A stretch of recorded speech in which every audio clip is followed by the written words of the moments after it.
Bless you all. परमेश्वर आपको आशीषित करे इस सुबह के शस्त्र में। आइए हम परमेश्वर का धन्यवाद करेंगे कि उसने एक नया सुबह दिया। आइए हम परमेश्वर के वचन की ओर चलेंगे जो परमेश्वर ने सुबह का मन्ना दिया है। आप खोलेंगे पहला कुरिन्थियों उसका 15 अध्याय और उसकी 58 आयत यदि आप लोग पढ़ेंगे तो वहाँ पे लिखा, इसलिए हे भाइयों दृढ़ और अटल रहो और प्रभु के काम में सर्वदा बढ़ते जाओ, क्योंकि यह जानते हो कि तुम्हारा परिश्रम प्रभु में व्यर्थ नहीं है। आप जानते हैं कि आप जो भी मेहनत करते हैं, आप जो भी परमेश्वर में प्रार्थना करते हैं, जो भी आप परमेश्वर की आज्ञाओं को मानते हैं, यहाँ वचन बता रही है कि परमेश्वर में की गई कोई भी मेहनत व्यर्थ नहीं जाती। परमेश्वर में किया गया कोई भी कार्य व्यर्थ नहीं जाता। यदि आप परमेश्वर को अपना समय दे रहे हैं तो परमेश्वर आपको उसका प्रतिफल देता है। कहानी बताऊंगा कि एक औरत थी, वो प्रार्थना कर रही थी कि उसे पहले के ज़माने में ऐसा होता था कि लोगों को बैल बहुत अच्छे चाहिए थे, तो वो प्रार्थना कर रही थी कि हे परमेश्वर मुझे दो बहुत मोटे मोटे मुझे बैल चाहिए जिससे मैं अपने खेत को क्या करूं, जोत सकूं। लेकिन जब उसने प्रार्थना स्टार्ट किया तो ऐसा हुआ कि उसने पहले दिन प्रार्थना बढ़िया किया, दूसरे दिन बढ़िया किया, लेकिन जब जैसे जैसे दिन बीतता गया वैसे वैसे उसका प्रार्थना कमज़ोर होता गया। और एक समय ऐसा आया कि एक हफ्ते बाद वो प्रार्थना को छोड़कर वो सो गई और उस समय उसे परमेश्वर ने दर्शन दिया और उसमें वो देखती है कि उसके घर के द्वार पे दो सर्प पड़े हुए हैं और दोनों का पेट बहुत मोटा है। वो इस दर्शन को नहीं समझ पाई। उसने अपने पास्टर से पूछा तो पास्टर ने उसे बताया कि आपने परमेश्वर से कुछ मांगा था, तो उसने बताया हाँ पास्टर जी मैंने ये मांगा था।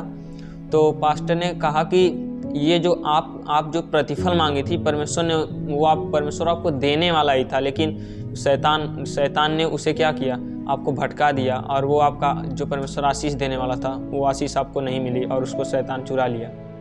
आप समझते हैं कि यदि आप मेहनत करते हैं तो वो एक समय जब परमेश्वर आपको देता है उससे आपको हटना नहीं है। देखते हैं यदि आप दानियल की पुस्तक पढ़ेंगे तो आप जानेंगे कि दानियल की जो प्रार्थना थी उसका उत्तर परमेश्वर ने उसी समय भेज दिया था जिस समय उसने प्रार्थना किया, किंतु शैतान ने उसके उत्तर को क्या किया, रोके रहा।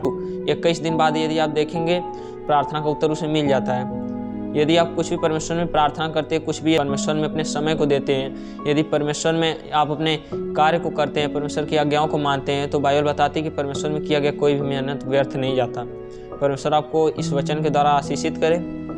आप अपने सीने पे हाथ रखेंगे, मैं आपके लिए प्रार्थना करूँगा।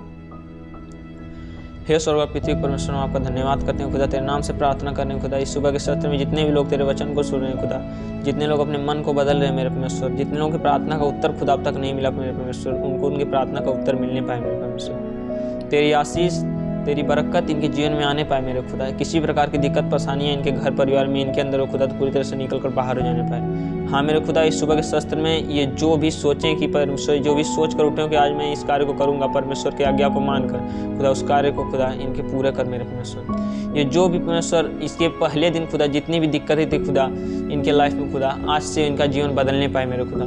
तेरी आशीष तेरी बरकत इनके जीवन में आने पाए मेरे परमेश्वर। जिस प्रकार तूने मलाकी 4:2 में कहा कि जो कोई मेरे ऊपर विश्वास करता है मैं उसके लिए धर्म का सूर्योदय करूंगा, उसके कीड़ों के द्वारा वो चंगा होगा, निकल कर पाले हुए बछड़े के समान कूदेगा, फादेगा और दुष्टों को ललकार डालेगा। हाँ मेरे परमेश्वर, हाँ मेरे परमेश्वर, इनके प्रार्थना का उत्तर इन्हें दे खुदा, इन्हें धीरज रखना सिखा। हाँ मेरे परमेश्वर, इनको खुदा अपनी आशीषों से भर मेरे परमेश्वर। हाँ मेरे खुदा, तेरी आशीष इनके अंदर आने पाए मेरे परमेश्वर। ये खुदा तेरी किरण के द्वारा खुदा पूरी तरह अपने किरण को इनके ऊपर उंडेल मेरे परमेश्वर, ताकि इनका जीवन बदलने पाए और ये दुष्ट उस शैतान को खुदा लताड़ने वाले ठहरे। हाँ मेरे खुदा, ये उस पाले हुए बछड़े के समान कूदे फादे खुदा और तेरी आशीषों में बनते जाए मेरे खुदा। ऐसा आशीष मैं सुन आशीष के नाम से मांगता हूँ, धन्यवाद, आमीन।